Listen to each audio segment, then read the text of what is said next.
سيدنا محمد وأصحاب سيدنا محمد وبارك وسلم.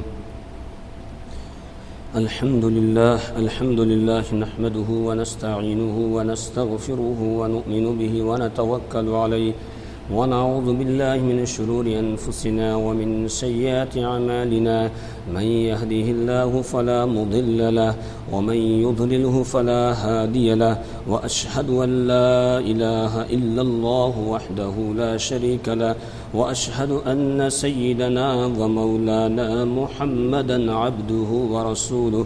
أما بعد، أعوذ بالله من الشيطان الرجيم. بسم الله الرحمن الرحيم. قل إن كنتم تحبون الله فاتبعوني يحببكم الله ويغفر لكم ذنوبكم والله غفور رحيم. صدق الله العظيم وصدق رسوله النبي الكريم ونحن على ذلك من الشاهدين والشاكرين والحمد لله رب العالمين. رب اشرح لي صدري ويسر لي أمري واحلل عقدة من لساني يفقه قولي. رب زدني علما. سبحانك لا علم لنا إلا ما علمتنا إنك أنت العليم الحكيم. عقیدت اور محبت کے ساتھ درود پاک پڑھ لیں. اللهم صل على سيدنا محمد وعلى آل سيدنا محمد وأصحاب سيدنا محمد وبارك وسلم. اللهم صل على سيدنا محمد وعلى آل سيدنا محمد وأصحاب سيدنا محمد وبارك وسلم. اللهم صل على سيدنا محمد وعلى آل سيدنا محمد وأصحاب سيدنا محمد وبارک وسلم.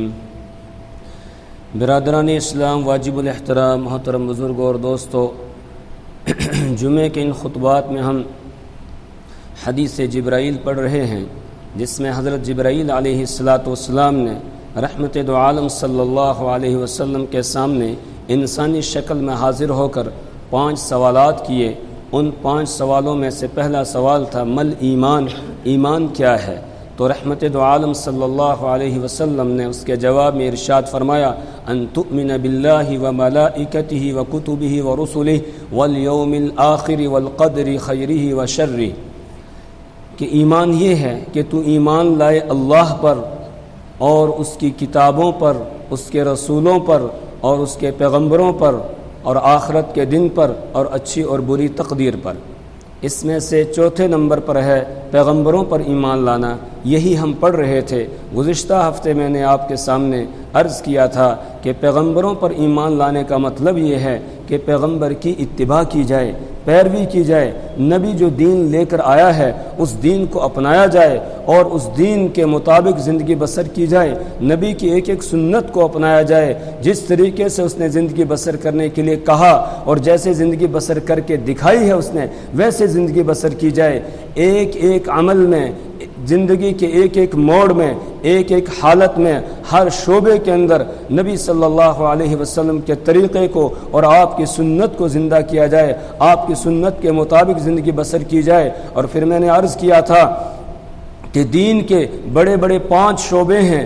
سب سے پہلے نمبر پر ہے ایمانیات، کہ ایمانیات، عقائد، ہمارے عقائد کیسے ہونے چاہیے. جو عقائد کے متعلق آپ نے تعلیم دی ہے اس کو اپنایا جائے. اور عقیدہ سب سے اہم ہے.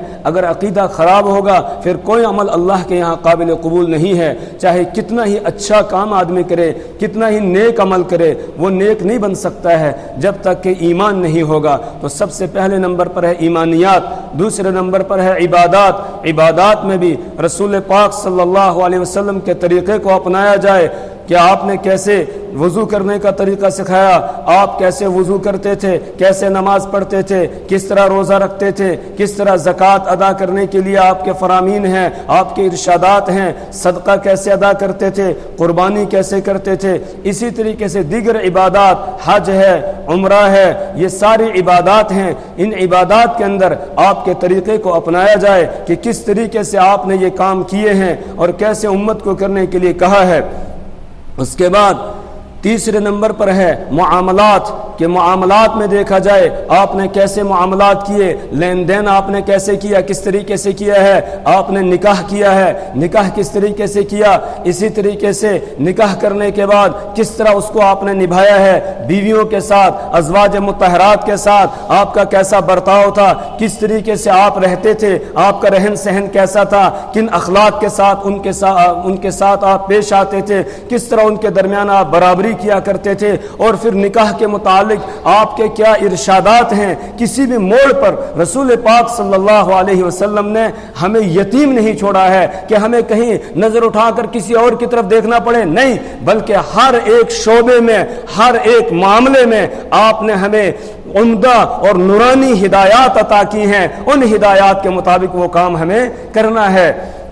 جس طرح رسول پاک صلی اللہ علیہ وسلم نے بتایا ہے، یہی نکاح ہے، اس کے متعلق رسول پاک صلی اللہ علیہ وسلم نے ایک موقع پر ارشاد فرمایا، یا معاشر الشباب، اے نوجوانوں کے گروہ، من استطاع منکم الباء، جو تم میں سے نکاح کرنے کی استطاعت رکھتا ہے، یعنی نان نفقے کھانے پینے اور بیوی کو لا کر بسانے کے لیے گھر وغیرہ اس کے پاس کچھ ہے، تو فلیتزوج، اسے چاہیے وہ نکاح کرے، فإنہ اغض للبصر، اس لیے کہ یہ نظر کو زیادہ نیچے جھکانے والا ہے، اس سے نظر کی حفاظت ہو جاتی ہے، وَأَحْسَنُ لِلْفَرْجِ، اور اس سے آدمی حرام کاری سے بچتا ہے، گناہ کے کام سے بچتا ہے، بدکاری سے بچتا ہے، اس سے آدمی پاک دامن رہتا ہے، یہ پاک دامن رہنے کا ذریعہ ہے۔ اس لیے جو استطاعت رکھتا ہو اب اس کو نکاح کر لینا چاہیے، اس کو تاخیر نہیں کرنی چاہیے، اس کو دیر نہیں کرنی چاہیے۔ وَأَنكِحُوا الْأَيَامَ مِنكُمْ وَالصَّالِحِينَ مِنْ عِبَادِكُمْ وَإِمَائِكُمْ إِن يَكُونُوا فُقَرَاءَ يغنيهم الله من فضله، سورہ نور میں اللہ تعالیٰ ارشاد فرماتے ہیں،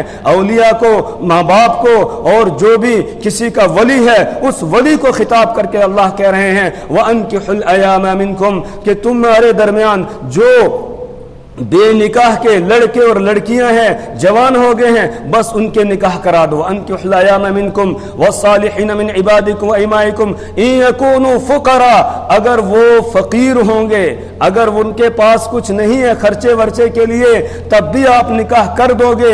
یغنیہم اللہ من فضلہ، اگر پاک دامن رہنے کی نیت کے ساتھ اللہ کا حکم سمجھ کر آدمی نکاح کرے گا تو یغنیہم اللہ من فضلہ، اللہ اپنے فضل سے ان کو بے نیاز کر دے گا، اللہ ان کو مالدار بنا دے گا۔ اس میں تاخیر نہیں کرنی چاہیے، بلکہ جب وقت آ جائے نکاح کا بس فوراً نکاح کر دینا چاہیے، پھر اس سے معاشرہ پاک رہتا ہے، صاف ستھرا رہتا ہے، بہت ساری برائیوں سے جو ہے وہ حفاظت ہو جاتی ہے۔ تو آپ نے فَإِنَّهُ أَغَضُّ لِلْبَصَرِ وَأَحْسَنُ لِلْفَرْجِ، اس لیے کہ نکاح کرنا یہ اغض للبصر، نگاہ کے لیے، نگاہ کو جھکانے والی یہ چیز ہے، وَأَحْسَنُ لِلْفَرْجِ، اور اسی طریقے سے آدمی کو برائی سے بچانے والی ہے، اس کو پاک دامن رکھنے والی یہ چیز ہے۔ جب نکاح کر لیا پھر آدمی کہیں دیکھے گا نہیں، کسی اور کو نہیں دیکھے گا، کہیں اس کو وسوسے نہیں آئیں گے، اور وسوسے کیوں آئیں گے؟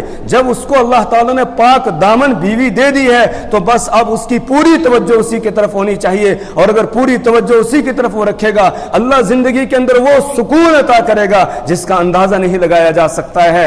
اس لیے کہ بیویاں اللہ نے اس لیے بنائی ہیں کہ ان سے سکون ملے، چین ملے تمہیں۔ وَمِنْ آيَاتِهِ أَنْ خَلَقَ لَكُمْ أَزْوَاجًا لِتَسْكُنُوا إِلَيْهَا وَجَعَلَ بَيْنَكُمْ مَوَدَّةً وَرَحْمَةً۔ وَمِنْ آيَاتِهِ، اللہ کی قدرت کی نشانیوں میں سے یہ بات ہے، وَمِنْ آيَاتِهِ أَنْ خَلَقَ، کہ اس نے پیدا کیا ہے، لَكُمْ، تمہارے لیے، أَزْوَاجًا، بیویوں کو تمہارے لیے پیدا کیا ہے، لِتَسْكُنُوا إِلَيْهَا، تاکہ تم ان کے پاس جا کر سکون حاصل کرو۔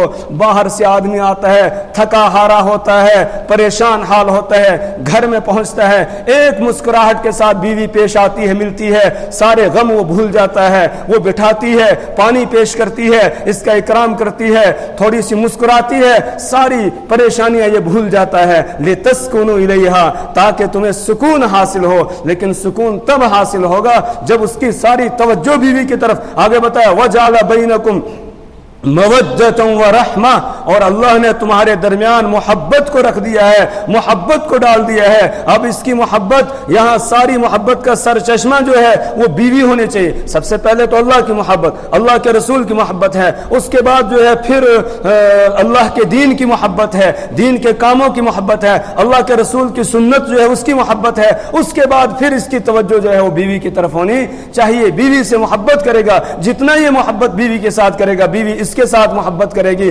اور ان کی زندگی بہت سکون کی زندگی گزرے گی۔ دنیا کے اندر ہی جنت کی نعمتوں کی طرح، جس طرح جنت کی نعمتوں میں ہوتا ہے آدمی، اس طریقے سے دنیا کے اندر ان کا گھر جنت کا گھر جو ہے وہ بن جائے گا۔ جب ایک دوسرے کے حقوق ادا کریں گے، ایک دوسرے سے محبت کا اظہار کریں گے، محبت کریں گے، پھر جو ہے یہ گھر ان کا جنت کا گھر بن جائے گا۔ جیسے گھر میں پہنچے گا اس کو سکون آ جائے گا، اس کو گھر کے اندر چین آ جائے گا۔ آج ہم دیکھتے ہیں بہت سارے کہتے ہیں گھر میں جی نہیں لگتا ہے، گھر میں جی کہاں سے لگے گا؟ گھر کا ماحول ہی بگاڑ رکھا ہے، ایک دوسرے کے حقوق ادا نہیں کرتے ہیں، نہ شوہر بیوی کے حقوق ادا کرتا ہے، نہ بیوی شوہر کے حقوق ادا کرتی ہے۔ گھر پہنچتے ہی بس ایک دم لڑائی، برتن پھینکنا اور یہ ساری چیزیں جو ہے وہ شروع ہو جاتی ہیں، جبکہ قرآن نے کہا وَلَهُنَّ مِثْلُ الَّذِي عَلَيْهِنَّ بِالْمَعْرُوفِ وَلَهُنَّ مِثْلُ الَّذِي عَلَيْهِنَّ بِالْمَعْرُوفِ، یہ شوہروں کو خطاب ہے۔ وَلَهُنَّ مِثْلُ الَّذِي عَلَيْهِنَّ بِالْمَعْرُوفِ، کہ تمہاری بیویوں کے لیے تمہارے ذمے حقوق ہیں، جیسے کہ تمہاری بیویوں پر تمہارے لیے حقوق ہیں، اسی طریقے سے ان کے بھی تم پر حقوق ہے۔ بالمعروف، اچھائی کے ساتھ، بھلائی کے ساتھ تم ان کو ادا کرو، ان حقوق کو ادا کرو گے تو بس زندگی جو ہے وہ سکون والی زندگی بن جائے گی۔ لِتَسْكُنُوا إِلَيْهَا وَجَعَلَ بَيْنَكُمْ مَوَدَّةً وَرَحْمَةً، اور آگے آپ صلی اللہ علیہ وسلم نے ارشاد فرمایا وَمَن لَّمْ يَسْتَطِعْ، اور جو نکاح کی استطاعت نہیں رکھتا ہے، ابھی حالات نہیں ہے نکاح کرنے کے، پھر وہ کیا کرے؟ فَعَلَيْهِ الصَّوْمُ، اس پر روزہ لازم ہے، یا فَعَلَيْهِ بِالصَّوْمِ، وہ روزے کو لازم پکڑ لے، وہ روزہ رکھے تاکہ یہ گناہوں سے بچ سکے۔ روزہ رکھے وہ کیوں؟ فَإِنَّهُ لَهُ وِجَاءٌ، اس لیے کہ یہ روزہ اس کے لیے ڈھال ہوگا، اس کو گناہ سے بچائے گا۔ اس لیے کہ جب روزہ رکھا ہے اس نے تو پھر وہ بد نظری نہیں کرے گا، بد نگاہی نہیں کرے گا، کسی کو غلط نظر سے وہ دیکھے گا نہیں، غلط بات زبان سے نہیں نکالے گا، غلط چیز جو ہے اپنے کان سے سنے گا نہیں۔ کیوں؟ اس لیے کہ وہ سمجھے گا کہ ایک طرف تو میں نے روزہ رکھا ہوا ہے، دوسری طرف یہ سارے گناہ کے کام میں کر رہا ہوں، کیا فائدہ میرے روزے رکھنے کا؟ فوراً اس کو بار بار اس کا ضمیر متنبہ کرے گا اور اس کو کہے گا تجھے گناہ نہیں کرنا ہے۔ اس کے ساتھ ہی انسان کے اندر اللہ نے جو شہوت رکھی ہے، خواہشات رکھی ہے، روزے کے ذریعے سے وہ ٹھنڈی پڑ جاتی ہے۔ اس لیے آپ نے فرمایا روزے رکھے، وہ پابندی کے ساتھ روزے رکھے۔ اللہ تبارک و تعالی ادھر روزے رکھے گا، ادھر انشاءاللہ اس کے لیے پھر نکاح کا انتظام بھی ہو جائے گا، اللہ تعالیٰ انتظام فرما دیں گے۔ لیکن حکم یہ ہے کہ جب جوان ہو جائے بس اس کے بعد فوراً نکاح کی فکر کرنی چاہیے، نکاح کا سوچنا چاہیے۔ آج ہم دیکھتے ہیں ہمارے معاشرے کے اندر کتنی عمر ہو جاتی ہے، نکاح ہی نہیں ہو پاتے ہیں۔ وجہ کیا ہے؟ وجہ یہ ہے کہ ہم نے بہت سارے بندھن اپنے گلے کے اندر ڈال دیے ہیں، بہت ساری چیزیں۔ نکاح تو بہت آسان تھا، بہت آسان کام تھا نکاح کرنا، لیکن ہم نے اس کو بہت مشکل بنا دیا، بہت زیادہ۔ کہیں بارات ہے، کہیں دعوت ولیمہ میں پھر بے حساب خرچ ہے، کہیں اور چیزیں ہیں، پتہ نہیں کیا کیا، کس طریقے سے پھر اسی طریقے سے ہم گھر بھی تلاش کرتے ہیں۔ اسی طریقے کی لڑکی ہونی چاہیے جی، کسی بڑے خاندان کی ہو، بڑے گھرانے کی ہو، خوب پڑھی لکھی ہوئی ہو، ایسی ہو ویسی ہو، اور اس کے بعد پھر کیا ہوتا ہے؟ بس 2-4 دن، مہینہ، ہفتہ، 10 دن یا 4 مہینے 5 مہینے گزرتے ہیں، اس کے بعد کھٹ پٹ شروع ہو جاتی ہے، پھر مفتیوں کو پریشان کرنے لگتے ہیں، آ جاتے ہیں فتوے لینے کے لیے، پھر مسئلے پوچھنے لگ جاتے ہیں۔ پہلے جب شریعت کی پابندی نہیں کی، رسول پاک صلی اللہ علیہ وسلم نے فرمایا تنکح المرأۃ لأربع، عورت سے نکاح کیا جاتا ہے 4 وجہ سے۔ جب کسی عورت سے، کسی لڑکی سے نکاح کیا جاتا ہے تو عام طور سے لوگ جو دیکھتے ہیں 4 چیزیں دیکھتے ہیں، اور ان میں سے کسی ایک چیز کی وجہ سے وہ نکاح کرتے ہیں۔ سب سے پہلے فرمایا لمالہا، انسان حریص ہے، لالچی ہے، اس لیے مال دیکھتا ہے کہاں سے زیادہ آئے گا، جبکہ شریعت نے یہ رکھا ہی نہیں ہے۔ شریعت میں جہیز وہیز کوئی چیز نہیں ہے، اور نہ لڑکے کو اجازت ہے وہ جہیز کا مطالبہ کرے، کچھ مانگے لڑکی سے، اس کی شریعت اجازت نہیں دیتی ہے۔ اس لیے نوجوانوں سے میری درخواست ہے، جب آپ جن کا نکاح بھی نہیں ہوا ہے، جب نکاح کا نمبر آئے سب سے پہلی شرط یہ لگائیں ہم جہیز نہیں دیں گے، ہم جہیز نہیں دیں گے انشاءاللہ. مسجد کے اندر بیٹھ کر اس بات کا ارادہ کریں, عہد کریں کہ جب ہم نکاح کریں گے سب سے پہلے ہم یہ شرط لگائیں گے کہ ہمیں صرف لڑکی چاہیے, ہمیں بیوی بنا کر اس کو رکھنا ہے, ہمیں جہیز نہیں چاہیے, اور گھر میں اس کے لیے خود انتظام کریں گے. گھر میں جو گھر کی چیزوں کا سامان ہے, جو گھر کا سامان ہوتا ہے, اس کا انتظام پہلے خود ہم کر کے رکھیں گے. عربوں کے اندر آج بھی یہی طریقہ ہے. حضرت مفتی تقی عثمانی صاحب دامت برکاتہم عالی, انہوں نے ایک جگہ لکھا ہے کہ عربوں کے اندر آج بھی یہ رواج ہے کہ جب نکاح کا وقت آتا ہے لڑکا پہلے الگ گھر بناتا ہے یا الگ گھر کے اندر ہی انتظام کرتا ہے بیوی کو بسانے کے لیے. باپ کا گھر ہے اسی میں انتظام کرتا ہے, الگ سے کمرہ اس کی تیاری کرتا ہے. اس کے بعد پھر جو لوازمات ہے زندگی گزارنے کے, بستر وغیرہ اور دوسری چیزیں, ان سب کا وہ انتظام کرتا ہے. یہ لڑکے کے ذمہ ہے. برتن وغیرہ ساری چیزوں کا انتظام کرتا ہے. اس کے بعد پھر اس کا نکاح ہوتا ہے, اس کے بعد وہ نکاح کرتا ہے, اور خالی لڑکی کو لے کر آتا ہے اور کسی کو ساتھ میں لاتا نہیں ہے. ابھی الحمدللہ ہمارے یہاں جموں کشمیر میں یہ مصیبت نہیں آئی ہے ادھر سے مطالبہ کرنے کی, لیکن باہر یو پی وغیرہ کا علاقہ ہے, دوسرے علاقے ہیں, وہاں تو جہیز کا پہلے ہی گاڑی ہونی چاہیے, یہ ہونا چاہیے, وہ ہونا چاہیے, اتنی شرطیں لگا دیتے ہیں. اور کئی مرتبہ ایسا ہوتا ہے کہ جہیز زیادہ نہ لانے کی وجہ سے لڑکی کو بار بار تانے دیے جاتے ہیں, اس کو پریشان کیا جاتا ہے, اور اس کے بعد وہ بیچاری مجبور ہو جاتی ہے, کبھی خودکشی کر لیتی ہے, کبھی کچھ ہوتا ہے, کبھی طلاق دے کر اس کو گھر بھیج دیا جاتا ہے. یہ بے غیرتی ہے, یہ مرد کے لیے, لڑکے کے لیے بے غیرتی ہے کہ وہ مال کی وجہ سے اس طرح کا سلوک کرے. اس لیے اللہ کے رسول صلی اللہ علیہ وسلم فرما رہے ہیں دنیا والوں کے یہاں یہ ہوتا ہے کہ جب لڑکی سے نکاح کیا جاتا ہے اس کا مال کو دیکھا جاتا ہے, لمالہا, کہ کہاں سے مال زیادہ آئے گا. شریعت یہ نہیں کہتی ہے. اس کے بعد پھر دوسرے نمبر پر ولی حسبیہا, حسب و نسب کیسا ہو, اونچے خاندان کی ہونی چاہیے, ایسی ہونی چاہیے, ویسی ہونی چاہیے, اس کو دیکھا جاتا ہے. تیسرے نمبر پر فرمایا ولی جمالیہا, خوبصورتی کی وجہ سے نکاح کیا جاتا ہے, خوبصورت ہو اور اس کی وجہ سے نکاح کیا جاتا ہے. چوتھے نمبر پر آپ نے فرمایا ولی دینہا, اور لڑکی سے نکاح کیا جاتا ہے اس کے دین کی وجہ سے. پھر آپ نے فرمایا, حضرت ابو ہریرہ رضی اللہ تعالیٰ عنہ اس روایت کے راوی ہیں, آپ نے فرمایا فظفر بذات الدین, دین والی لڑکی کے ساتھ نکاح کر کے کامیاب ہو جاؤ. فظفر بذات الدین, دیندار لڑکی سے نکاح کر کے تم کامیاب ہو جاؤ. تربت یدا کا, فرمایا تیرے ہاتھ خاک آلود ہوں. وہ پیچھے جو 3 طریقے ہیں ان کو نہیں دیکھنا, ان کی طرف توجہ نہیں کرنا, نہ مال کی طرف دیکھنا, نہ حسب و نسب دیکھنا, اور نہ جو ہے وہ خوبصورتی دیکھنا, بلکہ دیندار دیکھنا. ہاں دیندار ہونے کے ساتھ ساتھ یہ چیزیں بھی ہو تو فبیہ, بہت اچھا ہے, خوش قسمتی ہے, لیکن سب سے پہلے کس چیز کو دیکھنا؟ دین کو دیکھنا. سب سے پہلے دیندار لڑکی ہو. کیوں؟ اس لیے کہ لڑکی, وہ عورت جب تیرے گھر میں آئے گی, وہ جو آگے اللہ تعالیٰ تجھے اولاد عطا کرے گا, اس اولاد کے لیے سب سے پہلا مدرسہ جو ہے, سب سے پہلی تربیت گاہ وہ تیری بیوی ہوگی. تیری اولاد کے لیے سب سے پہلے مدرسہ, سب سے پہلی تربیت گاہ جو ہے وہ تیری بیوی ہوگی. اگر وہ دیندار ہوگی تو اولاد بھی آگے دیندار ہوگی, اور اگر وہ بے دین آ گئی تو پھر اولاد کو بھی ویسے ہی بنا دے گی. کیونکہ اولاد کا ماں کے ساتھ جتنا تعلق ہوتا ہے اتنا باپ کے ساتھ نہیں ہوتا ہے, اور ماں کو جس طرح وہ پکڑتے ہیں, جس طرح اس کی نقل و حرکت کو لیتے ہیں, باپ کو اتنا اختیار نہیں کرتے ہیں. اس لیے کہ فظفر بذات الدین, دیندار لڑکی جو ہے اس کے ساتھ نکاح کر کے تم کامیاب ہو جاؤ. تربت یدا کا, تیرے ہاتھ خاک آلود ہوں. یہ ایک جملہ عربوں کے اندر بولا جاتا تھا محاورے کے طور پر, یعنی اس بات کو لازم پکڑ لو, ایسا ہی کرنا, دیندار کے ذریعے سے کامیاب ہونا.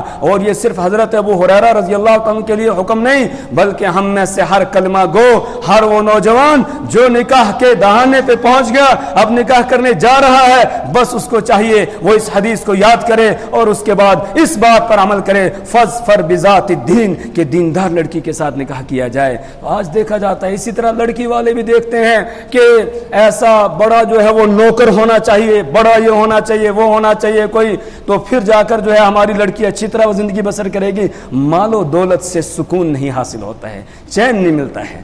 چین ملتا ہے کس سے؟ اللہ کی یاد سے۔ ایسے گھر میں جائے گی جو دیندارانہ گھرانہ ہوگا، جس کا ماحول دین والا ہوگا، وہاں لڑکی جائے گی تو وہاں اس کو سکون ملے گا، کیونکہ اس گھر کے اندر اللہ کی یاد میں لگنے والے لوگ ہیں۔ الا بذکر اللہ تطمئن القلوب، سنو اللہ کے ذکر سے دلوں کو اطمینان حاصل ہوتا ہے۔ الا بذکر اللہ تطمئن القلوب، تو جس گھر کا ماحول دیندارانہ ہوگا وہاں ہماری لڑکی جائے گی تو وہ وہاں سکھی رہے گی، وہ وہاں پر اطمینان کے ساتھ رہے گی، وہ خوش رہے گی وہاں پر۔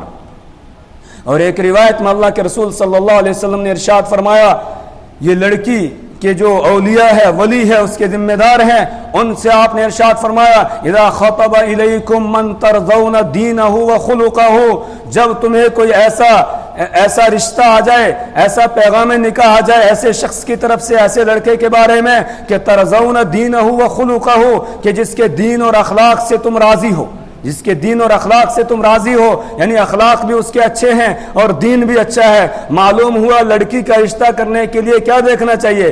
دیندار لڑکا ہو اور اس کے اخلاق بھی کیا ہوں؟ اچھے ہوں۔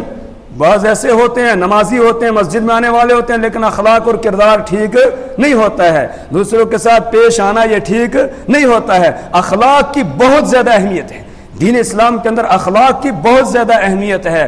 جو قیامت کے دن اعمال میں سب سے زیادہ وزن ہوگا ترازو کے اندر، وہ اچھے اخلاق کا ہوگا، اچھے اخلاق کا۔ اسی لیے رسول پاک صلی اللہ علیہ وسلم نے فرمایا کہ مجھے اللہ نے اس لیے بھیجا ہے، بعثت لأتمم مکارم الاخلاق، مجھے اس لیے بھیجا گیا ہے تاکہ میں اچھے اخلاق کی تکمیل کروں۔ اچھے طریقے سے پیش آنا چاہیے، اپنے دشمن کے ساتھ بھی اچھے طریقے سے پیش آنا چاہیے، یہ تعلیم ہے رسول پاک صلی اللہ علیہ وسلم کی۔ ایک مرتبہ ایک آدمی آ رہا تھا، رسول پاک صلی اللہ علیہ وسلم نے حضرت عائشہ رضی اللہ تعالیٰ عنہ بیٹھی ہوئی تھی، آپ نے فرمایا کہ یہ سب سے بدترین قسم کا آدمی آ رہا ہے، یہ آپ نے فرمایا۔ جب وہ آدمی آ گیا تو رسول پاک صلی اللہ علیہ وسلم نے اس کا بڑا اکرام کیا، بڑا احترام کیا، اچھے طریقے سے اس کے ساتھ پیش آئے، جیسے بالکل دوست ہوتا ہے وہ اس طرح پیش آئے۔ جب وہ چلا گیا اٹھ کے تو حضرت عائشہ رضی اللہ تعالی عنہا نے عرض کیا، یا رسول اللہ صلی اللہ علیہ وسلم، جب یہ آ رہا تھا آپ نے فرمایا کہ یہ بڑا برا آدمی ہے، اور جب یہ یہاں پہنچ گیا تو آپ نے بڑے اخلاق کا مظاہرہ کیا، اچھے طریقے سے آپ پیش آئے۔ رسول پاک صلی اللہ علیہ وسلم نے فرمایا، عائشہ کیا تم نے مجھے بد اخلاقی کرتے ہوئے دیکھا ہے؟ مجھے اللہ نے بد اخلاق بنا کر نہیں بھیجا ہے، اور اللہ تعالیٰ کے نزدیک سب سے بدترین وہ آدمی ہے جس کی بد اخلاقی کی وجہ سے لوگ اس کو چھوڑ دیں، اس سے ملنا پسند نہ کریں۔ مجھے اللہ نے اخلاق والا بنایا ہے، اس لیے میں اس کے ساتھ اخلاق سے پیش آیا، اور رہا اس کے بارے میں یہ کہنا کہ وہ بدترین آدمی ہے جو پہلے میں نے بتایا، وہ اس لیے بتایا تاکہ تم سمجھ جاؤ اور تم احتیاط برتو، وہ احتیاط برتو، اس کے شر سے تم محفوظ رہو، اس لیے میں نے پہلے یہ بات کہی تھی۔ اور اخلاق سے پیش آنا یہ تو ایک آدمی کا کام، تو یہ دشمن تھا، بدترین آدمی تھا، اس کے ساتھ آپ اخلاق سے پیش آ رہے ہیں۔ تو آدمی کا اخلاق بہت اچھا ہونا چاہیے، کردار اچھا اس کا ہونا چاہیے۔ آپ صلی اللہ علیہ وسلم فرما رہے ہیں اذا خطب الیکم من ترضون دینہ وخلقہ، کہ جب تمہیں کوئی نکاح کا پیغام دے ایسا شخص، ترضون دینہ، جس کے دین سے تم راضی ہو، وخلقہ، اور اس کے اخلاق سے تم راضی ہو، تمہیں اس کا دین اور اخلاق اچھا لگتا ہے، تو فزوجوہ، اب اپنی بیٹی یا بہن کا نکاح اس کے ساتھ کر دو۔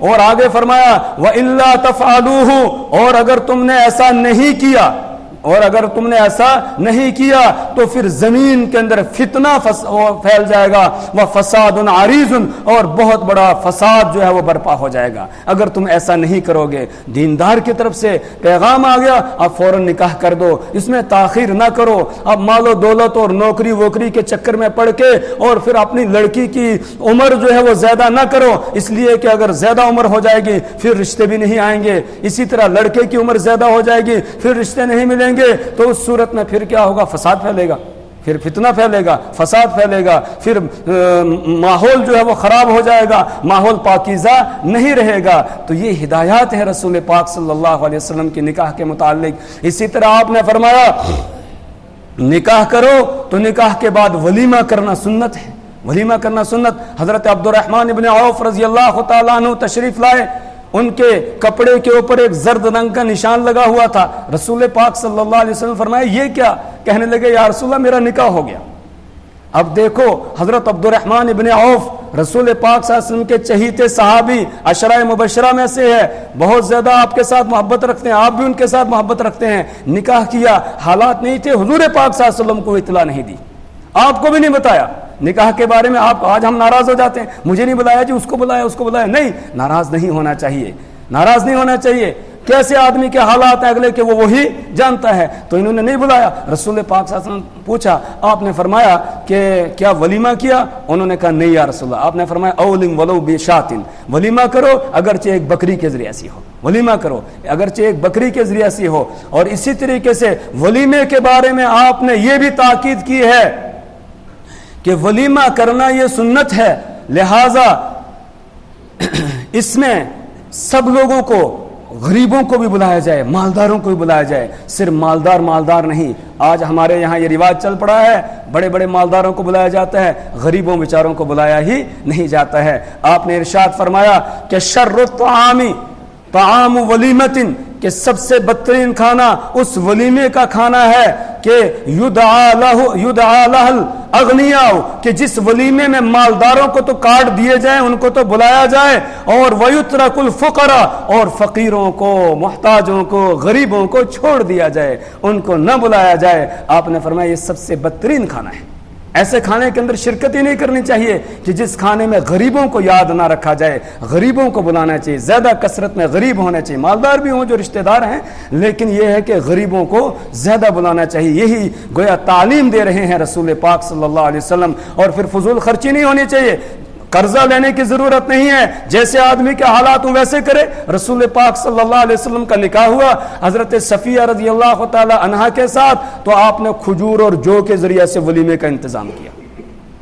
کھجور اور جو, بس اسی کے ذریعے سے ولیمے کا انتظام کر دیا. یعنی ستو, جو کا مطلب ستو کا انتظام کیا, اور کھجوریں ساتھ میں, کھجوریں کھاؤ ستو پیو, بس ہو گیا ولیمہ. تو زیادہ قرضہ لینے کی ضرورت نہیں ہے. آپ نے ایک موقع پر ارشاد فرمایا ان اعظم النکاح برکتن, ان اعظم النکاح برکتن, کہ سب سے زیادہ وہ سب سے زیادہ بڑا ہوا نکاح برکت کے اعتبار سے, یعنی سب سے زیادہ برکت والا نکاح, سب سے زیادہ مبارک نکاح جو ہے وہ ہے کہ ایسرہ مؤونۃ, کہ جس میں خرچ کم ہو, جس میں فضول خرچی نہ ہو, جس میں نام و نمود اور شہرت نہ ہو, جس کے اندر لوگوں کو دکھلاوے کے لیے خرچ نہ کیا گیا ہو, وہ سب سے زیادہ آپ نے فرمایا برکت والا نکاح ہے. تو اگر نکاح کی برکت چاہتے ہیں اتنا ہی خرچہ کم کر دیں. لیکن آج ہم کماتے ہیں, کما کے کمر ٹیڑھی ہو جاتی ہے, بس ایک بچے کا نکاح کرتے ہیں سارا اس کے اوپر لگا دیتے ہیں, یہ ہونا چاہیے, وہ ہونا چاہیے, اتنے قسم کی ورائٹیاں, اور پھر اتنے لوگوں کو دعوت, پھر جو ہے وہ کتنے دن تک وہ دعوتیں چلتی رہتی ہیں. تو یہ فضول خرچی ہے. ان المبذرین کانوا اخوان الشیاطین, مبذرین فضول خرچی کرنے والے یہ شیطان کے بھائی ہیں. تو آپ صلی اللہ علیہ وسلم نے ایک ایک شعبے میں ہماری رہنمائی کی ہے, کسی میں بھی ہم کو یتیم نہیں چھوڑا ہے. اور یہ جو فضیلت آتی ہے کہ جو آدمی سنت پر عمل کرتا ہے, ایسے وقت میں جس وقت میں سنتوں کو مٹایا جا رہا ہو, اس وقت میں جو سنت پر عمل کرتا ہے, فَلَهُ أَجْرُ مِئَةِ شَهِيدٍ, اس کے لیے 100 شہیدوں کا ثواب ہے. یہ کون سی سنتیں ہیں؟ یہ وہ سنتیں ہیں جن سنتوں پر عمل کرنے کے لیے اپنے جذبات کو قربان کرنا پڑتا ہے. جن سنتوں پر عمل کرنے کے لیے پھر سنت پر عمل کرنا ہے تو رشتہ داریوں کو نہیں دیکھنا ہے. پھر رشتہ دار آئیں گے, آ کر منع کریں گے, نہیں ایسا نہیں, خلاف سنت کرنے کے لیے کہیں گے, پھر ان کی پرواہ نہیں کرنی ہے, بلکہ سنت کے اوپر عمل کرنا ہے. تو جو آدمی ایسے وقت میں سنت پر عمل کرتا ہے, جب جذبات کی قربانی دینی پڑتی ہے, جب رشتہ داری کی قربانی دینی پڑتی ہے, تو اس سنت پر عمل کرنے کا ثواب ہے 100 شہیدوں کے برابر. اللہ تعالیٰ اس کو سنت پر عمل کرنے کا ثواب عطا فرماتے ہیں. یہ سنتیں جو ختم ہو رہی ہیں, اس لیے نوجوانوں سے میری درخواست ہے, جب آپ کو نکاح کرنا ہے تو پہلے دیکھ لے شریعت کا حکم کیا ہے. شریعت کے اندر نہ بارات ہے, نہ جہیز ہے, یہ ساری چیزیں, یہ فضولیات, یہ رسم و رواجات, یہ ساری چیزیں نہیں ہیں. کچھ علاقائی رسم و رواجات ہوتے ہیں, کچھ خاندانی رسم و رواجات ہوتے ہیں, کچھ اور چیزیں ہوتی ہیں جو غیروں سے ہمارے اندر اندر آ گئی ہیں ان تمام کو چھوڑنا ہے اور بالکل سادے طریقے سے نکاح کرنا ہے. اور سادہ طریقہ یہ ہے مسجد کے اندر نکاح کیا جائے. حضرت عائشہ رضی اللہ تعالی عنہا سے ایک روایت ہے, رسول پاک صلی اللہ علیہ وسلم نے فرمایا اعلنوا بهذا النکاح, کہ نکاح کا اعلان کرو, وجعلوها فی المساجد, اور مسجدوں کے اندر نکاح کرو. تو ایک ایک سنت کو ہم نے اپنانا ہے, اسی میں ہمارے لیے کامیابی ہے, تبھی ہم نبی پر ایمان لانے والے کہلائیں گے, ہمارا ایمان مکمل ہوگا, ورنہ ایمان مکمل نہیں ہے. لا یؤمن احدکم حتی یکون ہواہ تبعا لما جئت بہ, تم میں سے کوئی بھی شخص اس وقت تک مومن نہیں ہو سکتا ہے کہ جب تک وہ اپنی خواہشات کو اس دین کے تابع نہ کر دے جس دین کو میں لے کر آیا ہوں. یہ مختصر بس اس بات کو ہم نے یاد رکھنا ہے. اللہ سے دعا کریں اللہ تعالی ہمیں رسول پاک صلی اللہ علیہ وسلم کی ایک ایک سنت پر چلنے کی توفیق عطا فرمائے, ایک ایک سنت پر عمل کرنا اللہ تبارک و تعالی ہمارے لیے آسان فرما دے. سبحان اللہ وبحمدہ, سبحانک اللہم وبحمدک, ونشہد ان لا الہ الا انت, ونستغفرک ونتوب الیک. یہ ایک ساتھی